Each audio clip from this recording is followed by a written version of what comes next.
God is the greatest and that is the latest. What is good? It is Salim Mohammed Tarifa, the Fizikage on the Fizi Speaks, back again with another episode. And on this episode, today we dive into the intriguing topic of the paradox of fear. Now, fear is a complex emotion that often shapes our decisions and perceptions. It has a peculiar duality that we will explore. Let's get it. Before I get into talking about fear proper, I want to touch on a movie. Yes, a movie that I'm sure a lot of us would have watched by now. This is the 2000, I think, about 2000 film titled Gladiator, and it has a main protagonist who is Maximus Decimus Meridius, who is portrayed by Russell Crowe.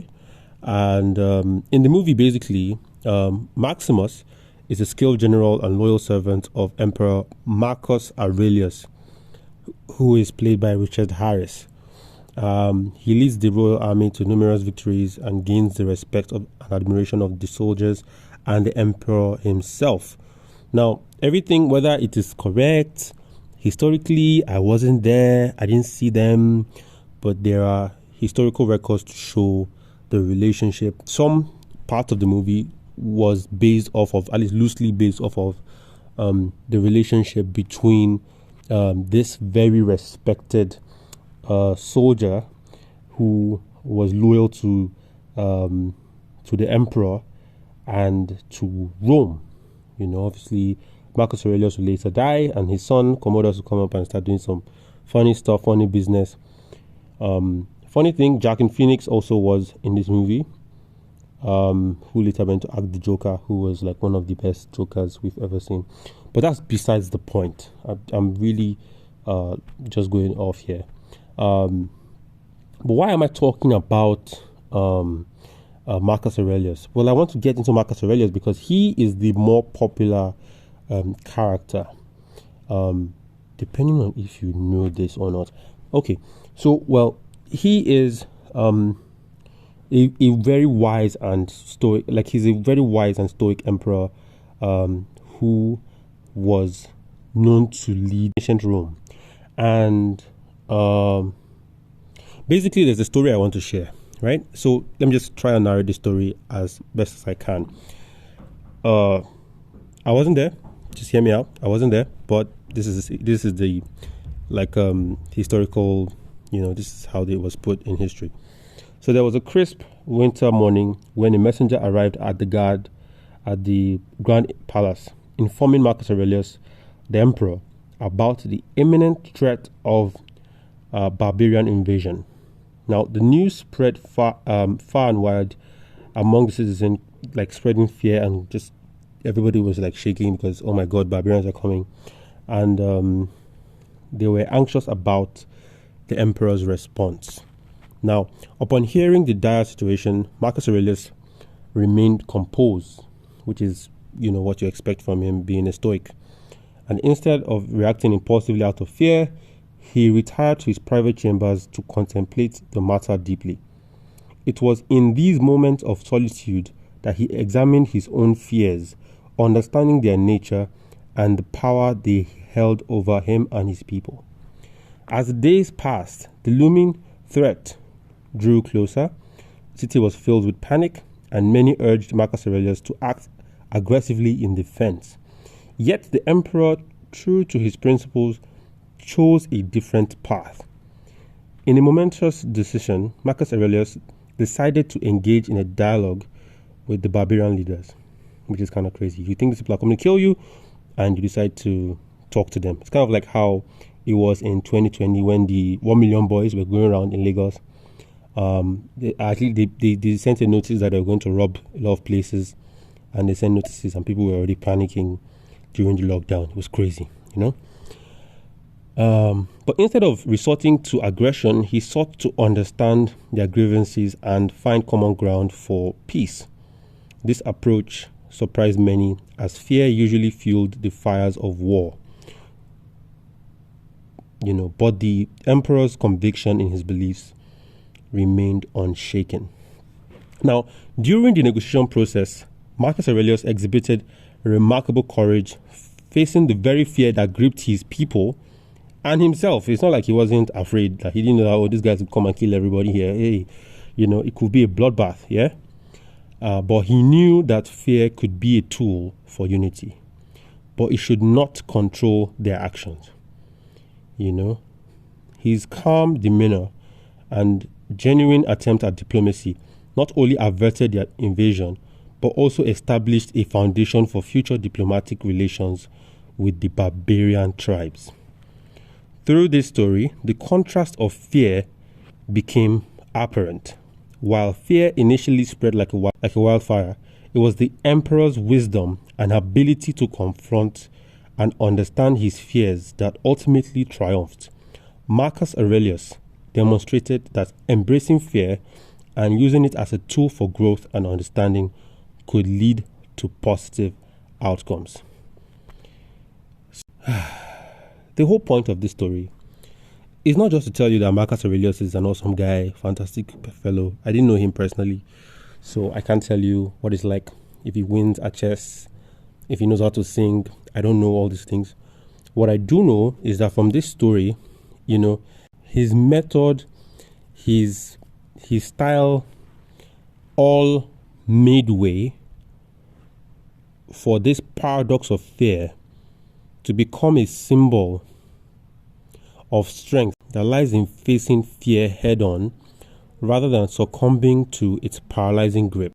I personally have been going through some, I would say, fear zone things, different areas of life. So you look at fear, and fear will look you in the eye and say, hey, I'll kill you. I'll deal with you. I'll mess you up. Yeah? So what do you do when you are confronted with such great levels of fear? Things are not looking the way they are supposed to look. Things are not making sense the way they are supposed to make sense. You've done everything you're supposed to do according to how the book said you should do it, right? Do this, do this, do this. You get this at the end. And then maybe something happens, yeah? Life is changing around you.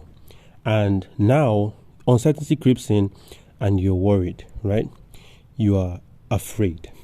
There's impending doom. They say, for example, that fuel prices are going to go up. Subsidies are being removed in Nigeria, left, right, and center. If you're not careful, if you don't have some already stocked up in your fridge or your house, well, guess what? They could just remove the subsidies on those items before you buy them. Savings have become almost comedy because the inflation is rising at such a rate that if you just try to save anything, you will lose it. It's just kind of like how they say, he who tries to save his soul will lose it, and very lovely stuff, It does not exactly blow for blow, apples to apples comparison of what I'm trying to say, but you get the point. So back to fear and the fear paradox. Fear is a primal response that is designed to keep us safe, warning us of potential danger. It triggers the fight or flight response, and throughout history, it has been essential for human survival. Yeah? If you don't know something that you are afraid of, you didn't even know you are going to be afraid of them. These fears have been passed down to you in your DNA, right? For example, arachnophobia, fear of spiders and arachnids, spiders, scorpions, four-legged things, A lot of people didn't know where they picked up the fear of these things from. But guess what? If your parents, your parents, your grandparents, people who have been here before you have become cautious of these things, deep down within them, it registers in their instinct, like instinctual, like how they see things, right? So their genetic makeup now registers that whenever you see this thing, run. It's not that you're trying to be, funky about it, but your survival instinct just registers that this thing is poisonous. Therefore, anything that resembles this thing, I should avoid it. And for the larger part of it, it makes sense, right? This thing killed your forefather. This thing killed your foremother, right? or killed someone that they know. So now everybody's afraid of scorpions, which makes sense. But there are some people, for example, there's one guy called the Real Tarzan or something like that, who just takes snakes and plays with them in his bathroom. I'm like, bruh, why do you have a python in your bathroom? What are you trying to do? Why are you doing this? Probably his forefathers and other people just didn't have that problem, or they did and he conquered it. That's another thing, right? So let's get into what happens when fear extends beyond its intended purpose and starts to hinder us. Let's talk about the paralyzing effect of fear. Now, fear can be paralyzing, preventing us from pursuing our dreams and ambitions. It whispers doubts into our minds, questioning our abilities and worthiness. We often find ourselves trapped in a cycle of apprehension, reluctant to take necessary risks for growth and success. So, how can we break free from this self-imposed confinement? How? Interestingly, the paradox lies in embracing fear as a catalyst for growth. What do I mean? Now, when we acknowledge and understand our fears, don't try and pretend they're not there. Don't try and wishful think them away. That's not what I'm saying. Understand where your fears are. Yeah? And acknowledge that they exist. And we can begin to then harness the power of what we understand and acknowledge to motivate us. It is within our vulnerabilities that we find the strength to overcome challenges and push ourselves beyond limits we never knew existed. Without fear, you cannot be brave. Bravery requires you to first and foremost be afraid. I've said this on the podcast before. But yeah, without being aware of your vulnerabilities, without being aware of your weaknesses and shortcomings, you can't even find the direction to be strong in. Right? When they say be strong. You can't be strong when you don't know what to be strong. You can't be. It's like, okay, for example, you lose someone or you lose something. Until that time, everything you've thought losing that person or losing that thing would be like was only in theory. It was only in your mind. It was only like you could write in a book, like it should feel like this, it should feel like this. It's not until you are in that particular position that you begin to understand the madness that comes with it. So that's where you get like awareness, you get reorientation, you get your first or second wake-up call to say, hey, it's real now. You're in it. You're feeling it. You're seeing it. And the dark side of fear is that we must also acknowledge that, for example, now, throughout history,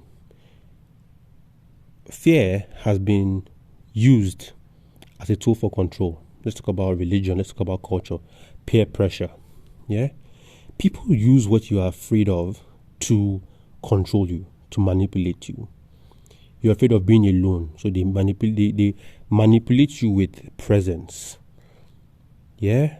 They pull out your heartstrings with your fears.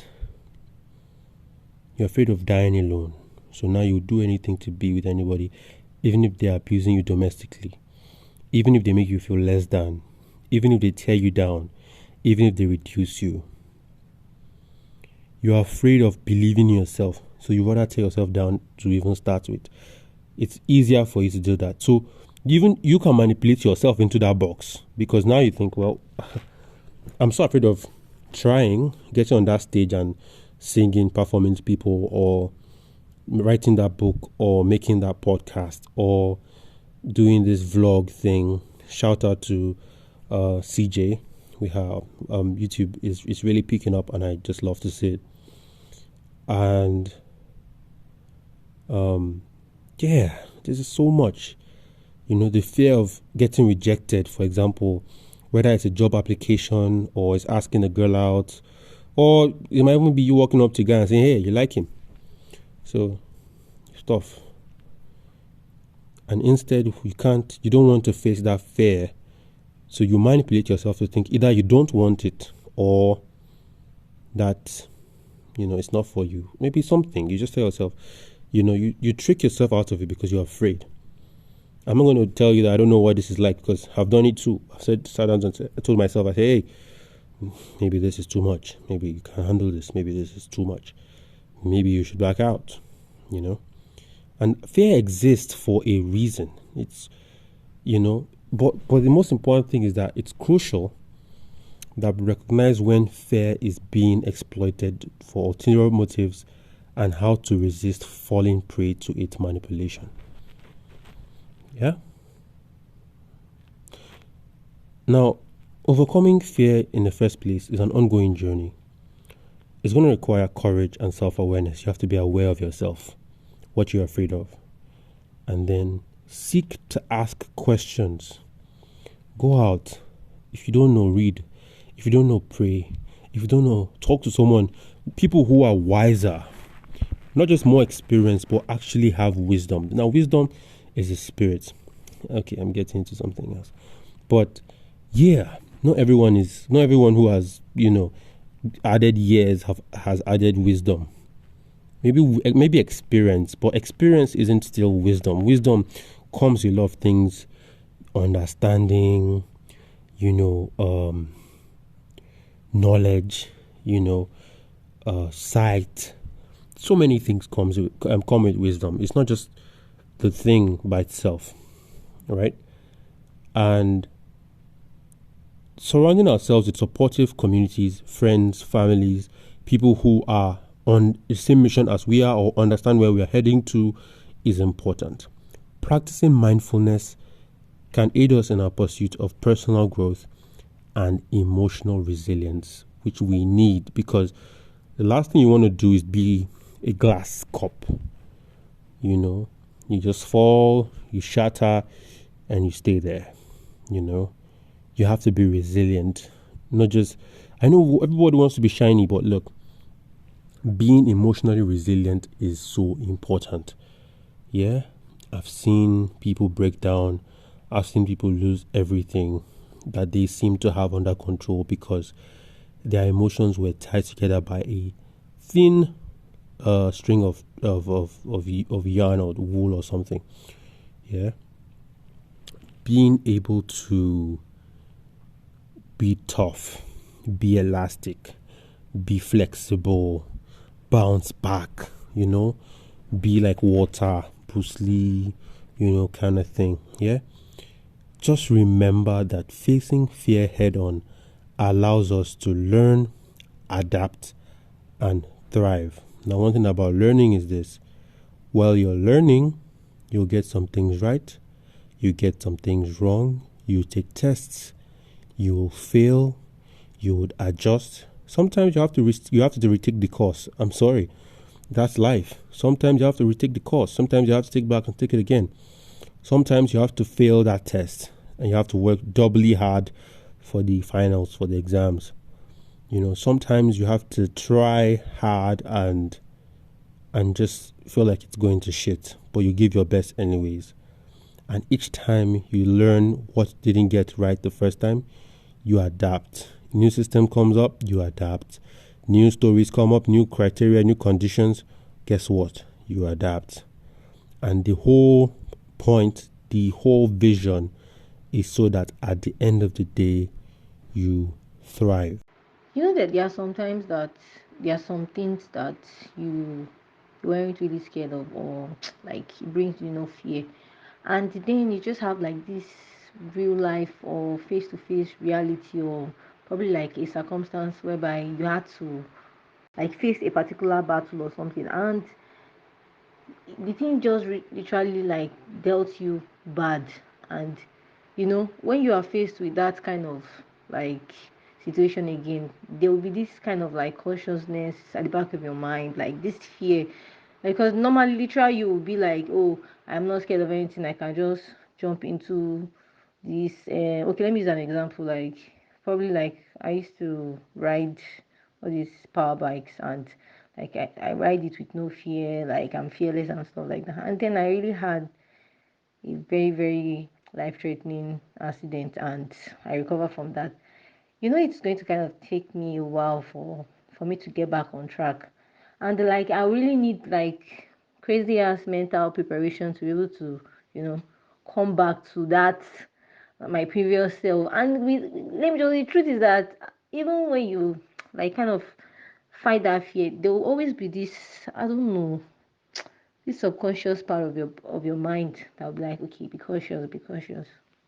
Fear is a paradox that resides within us all, simultaneously serving both as a protector and as a challenger. It is up to us to strike the right balance and embrace the lessons it teaches. As we navigate through life, let us not be defined by our fears, but empowered by our ability to confront and transcend them. Thank you for joining me episode of the Fizzy Speaks. Until next time, stay fearless and keep exploring the depths of your potential.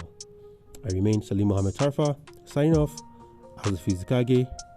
Remember, journey matters. Until next time. Peace.